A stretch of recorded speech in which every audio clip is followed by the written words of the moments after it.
Apa konsekuensi jika Taurat tidak batal? Saya Pendeta Tan Honai dari Gereja Allah Gaifu. Apa konsekuensinya jika hukum Taurat tidak batal? Bapak Ibu Saudara, Efesus 2 ayat 15. Dengan matinya sebagai manusia, Yesus telah membatalkan seluruh hukum Taurat yang ada perintah dan ketentuannya yang jumlahnya 613 itu. Yesus menciptakan hukum Taurat, Yesus menggenapi hukum Taurat, Yesus membatalkan hukum Taurat. Ya, yang jumlahnya 613 perintah dan ketentuan itu. Batal semua, Pak, batal semua. Andaikan tidak batal, apa yang terjadi, Pak? Ya tentu saja kita harus melaksanakan ke 613 perintah dan ketentuan itu. Oke, nomor 1, kita akan disebut orang beragama Kristen. Ya, sebagai orang Kristen itu yang benar. 1 Petrus 4 ayat 16. Sebagai orang Kristen memuliakan Allah dalam nama Kristus itu. Karena hukum Taurat tidak batal, nanti disebutnya sebagai orang yang beragama Kristen. Kalau hukum Taurat tidak batal, maka kita disebut orang beragama Kristen. Yang kedua, kita harus melakukan korban jumlahnya 18. 4 korban, ya, itu untuk korban Taurat, ya. 1 korban untuk Paskah, dan 13 korban untuk Pentakosta. Ya, kita harus menyembelih korban 18 ekor, ada sapi, ada domba, ada kambing. Nggak akan mampu, Pak, nggak akan mampu. Di era sekarang nggak akan mampu. Kalau zaman dulu setiap rumah tangga punya ternak, ya, boleh dibilang kambing, ya, berkeliaran di halaman masing-masing rumah.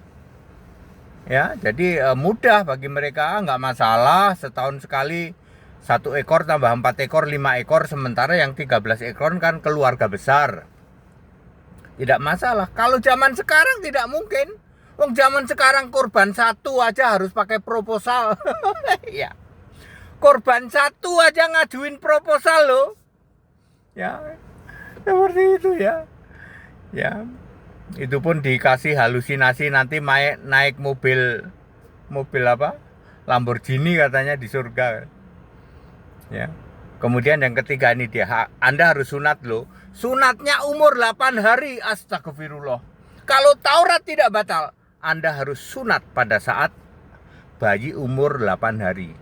Tidak ada sunat kok tunggu liburan sekolah, nggak ada kayak gitu. Sunat umur 8 hari itu. Ya, kemudian Anda harus melakukan halal haram, nggak boleh makan babi. Ayo, mau? Padahal babi paling enak sedunia. Ya, ya, dan tentu saja melakukan 613. Anda bayangin di zaman sekarang nggak boleh makan babi, lalu harus potong kurban 18 ekor, lalu harus disunat umur 8 hari. Lalu harus menjalankan seluruh hukum Taurat. Nggak akan mampu. Kemudian yang terakhir, hampir tidak ada yang selamat masuk surga. Hampir tidak ada. Bagaimana mungkin Anda melaksanakan 613 hukum Taurat di zaman sekarang loh. Di zaman sekarang loh. Banyak banget kan hukum-hukumnya. Ya. Ya, dan seterusnya, mata ganti mata, gigi ganti gigi, ya, ngelirik istrinya tetangga bisa dibunuh, gitu. Lupa nyunat aja dibunuh. Padahal sekarang di era sekarang ini ya WA-WAan, ya, dan seterusnya itu. Ya, kalau hukum Taurat diterapkan, ya, maka seperti itu. Puji Tuhan ya, hukum Taurat sudah batal. Batal ya batal, nggak usah pakai di debat-debat. Batal ya batal. Sunat batal, halal haram batal, dan seterusnya. Makanya kita disebut orang Kristen, bukan orang beragama Kristen. nggak akan ada yang masuk surga nanti kalau orang beragama Kristen. Very very clear ya. Jadi kita bersyukur ternyata hukum Taurat dengan segala perintah dan ketentuannya sudah batal. Kalau nggak batal, nggak kebayang kita nyembelih 18 ekor satu sapi, lalu ada kambing, lalu ada domba. Berapa duit itu dalam setahun?